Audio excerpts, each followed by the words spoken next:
નમસ્કાર મિત્રો, સ્વાગત છે તમારું ગીતાસ ટેસ્ટી કિચનમાં। આજે આપણે બનાવશું એકદમ રેસ્ટોરન્ટ જેવા જ ચટપટા અને ક્રિસ્પી મસાલા પાપડ। એની સાથે જ આજે આપણે એક નવી વેરાયટીના મસાલા પાપડ કોન બનાવશું જે બાળકોને ખૂબ જ ભાવશે। તો ચાલો ફટાફટથી મસાલા પાપડ બનાવવાનું શરૂ કરીએ। સૌથી પહેલાં આપણે ગેસ ઉપર એક તવીને ગરમ થવા માટે મૂકી દઈશું। હવે આપણે પાપડને તવી ઉપર મૂકી અને કોટન નેપકિન કે કપડાની મદદથી ધીરે ધીરે દબાવતા જઈશું અને ગોળ ફેરવતા જઈશું।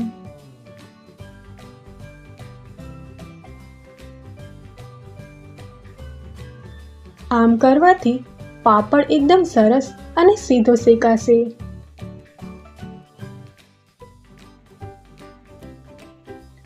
જુઓ, આપણો પાપડ સરસ રીતે શેકાઈને તૈયાર થઈ ગયો છે।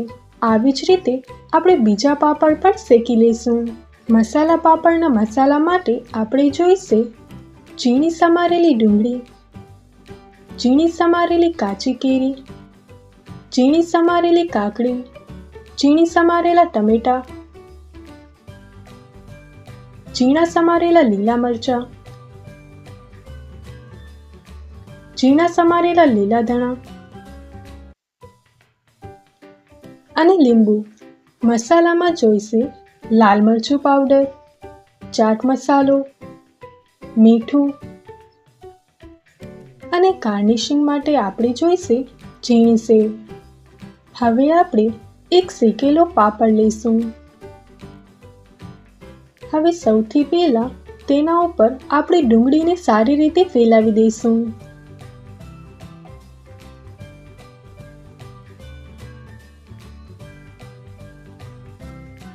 ત્યારબાદ ટમેટા,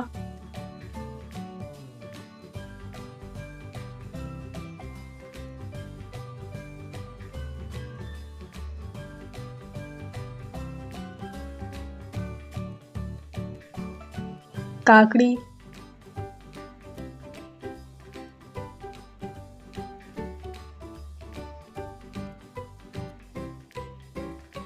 અને કાચી કેરીને ઉમેરીશું।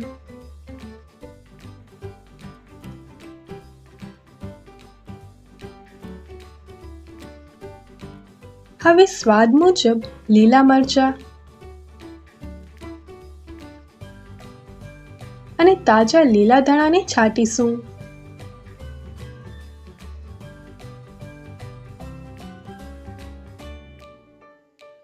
ઉપરથી થોડું મીઠું,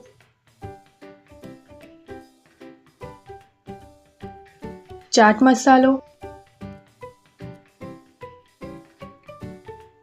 અને લાલ મરચું પાવડર સ્પ્રિંકલ કરીશું।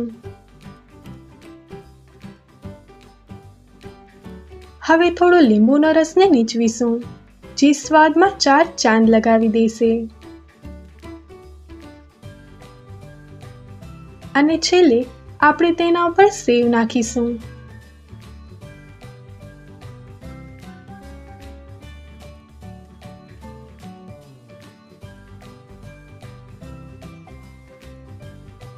જુઓ, તૈયાર છે આપણો મસાલા પાપડ। હવે આપણે બનાવીએ કંઈક અલગ જ। જો તમારે મસાલા કોન બનાવવો હોય તો આવી રીતે આપણે અડધો પાપડ શેકી લઈશું।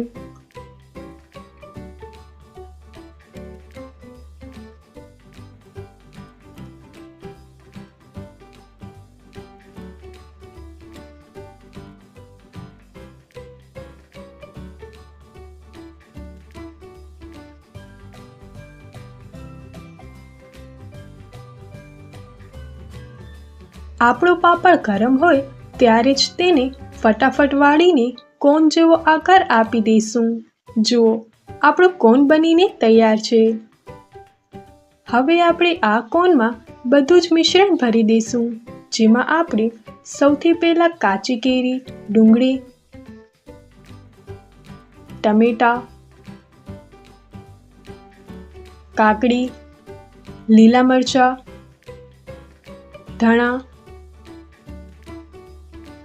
લીંબુનો રસ અને ઉપરથી બધા મસાલા ચાટ મસાલો, લાલ મરચું, મીઠું આ બધાને ઉમેરી દઈશું અને છેલ્લે તેને સેવથી ગાર્નિશ કરીશું. જુઓ, આપણો મસાલા કોર્ન પાપડ તૈયાર છે. તો તૈયાર છે આપણા સુપર ટેસ્ટી અને ચટપટા મસાલા પાપડ. કેટલા સરસ લાગે છે. તમે પણ આ રેસીપીને ઘરે જરૂરથી ટ્રાય કરજો. જો તમને આ વિડીયો ગમ્યો હોય તો વિડીયોને લાઈક કરજો, તમારા મિત્રો અને પરિવાર સાથે શેર કરજો અને મારી ચેનલ ગીતા's ટેસ્ટી કિચનને સબસ્ક્રાઈબ કરવાનું ભૂલશો નહીં. Thanks for watching.